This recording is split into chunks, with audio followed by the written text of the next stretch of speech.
प्रधानमंत्री नरेंद्र मोदी ने video conference के जरिए अमृत भारत स्टेशन योजना को लॉन्च किया। अमृत स्टेशन योजना के तहत पूरे भारत में 508 रेलवे स्टेशनों का पुनर्विकास की आधारशिला रखी।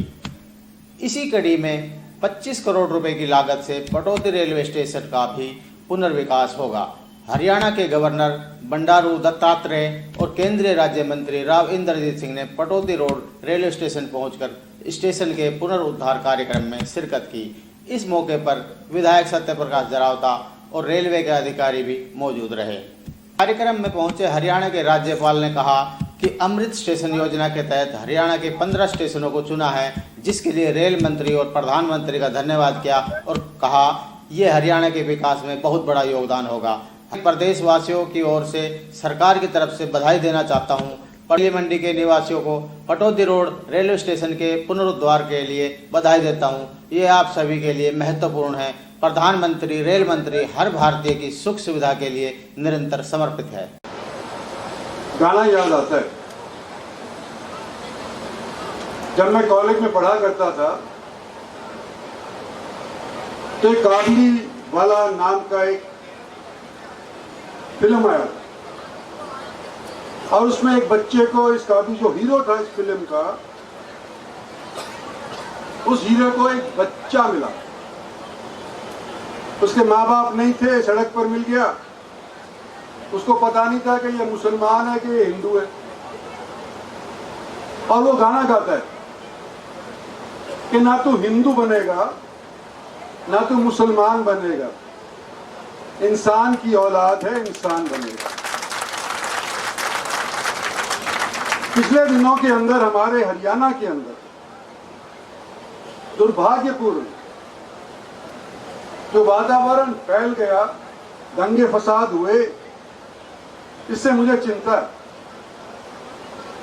और चिंता दो किस्म की है। एक तो जो मेवात के अंदर हिंदू बसते हैं उनके विषय के अंदर है कि कहीं ऐसा ना हो जाए जैसे कश्मीर के अंदर हिंदुओं को, कश्मीरी पंडितों को पलायन करना पड़ गया। क्या इस किस्म का वातावरण अगर हरियाणा के अंदर, मेवात के अंदर बरकरार रहा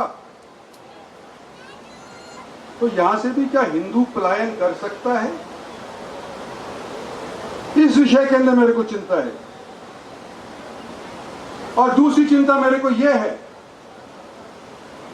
कि हरियाणा के अंदर सबसे प्रसिद्ध जिला गुड़गांव, जिसका हिस्सा पटौदी बनता है, इसीलिए मैंने पटौदी का चयन किया कि सबसे प्रसिद्ध, सबसे मालदार, सबसे ज्यादा रेवेन्यू देने वाला अगर कोई जिला है तो गुड़गांव है। G20 हमारे सर के ऊपर है। अगले ही महीने 20 मुल्कों के या तो राष्ट्रपति या प्रधानमंत्री दिल्ली तशरीफ लाएंगे, G20 की समिट के अंदर हिस्सा लेंगे। और जो ब्लू चिप कंपनियां हैं, उन ब्लू चिप कंपनियों के जो सरमाएदार हैं, वो क्या सोचेंगे कि गुड़गांव के सरहद के अंदर, गुड़गांव के अंदर भी दंगा फसाद हो सकता है। तो ये हमारे हरियाणा के लिए अच्छा संकेत नहीं है। इसीलिए मैं वो गाना बताया काबली वाले का कि हमको इंसान बन करके तरक्की करनी पड़ेगी, हैवान बन करके हम तरक्की की सूरत में नहीं कर सकते। कार्यक्रम में पहुंचे केंद्रीय राज्य मंत्री राव इंद्रजीत सिंह से पत्रकारों ने उनसे पूछा कि नूह में जो घटना घटी उसका दोषी कौन है। इस पर उन्होंने कहा कि बिना जांच के यह कहना मुश्किल है कि कौन दोषी है कौन नहीं। पुलिस अपना काम कर रही है। जो दोषी पाया जाएगा उसके खिलाफ कानूनी कार्रवाई की जाएगी और कानून उसे सजा देगा। एक निजी चैनल को दिए गए इंटरव्यू में राव इंद्रजीत सिंह ने कहा था कि यात्रा में शामिल लोगों के पास हथियार कहां से आए। इस पर उन्होंने अपना स्पष्टीकरण देते हुए कहा, देखो, दोषी तो इंक्वायरी बताएगी। बिना सबूत के किसी को दोषी ठहराना नहीं चाहिए। पुलिस अपना काम कर रही है और जो दोषी पाया जाएगा उसके खिलाफ कानूनी कार्रवाई करी जाएगी और कोर्ट उसको दोषी करार करेगा और फिर उसको सजा मिलेगी। एक आपका वक्तव्य आया था कि बजरंग दल वाले हथियार के साथ क्यों गए, हथियार क्यों लहराए?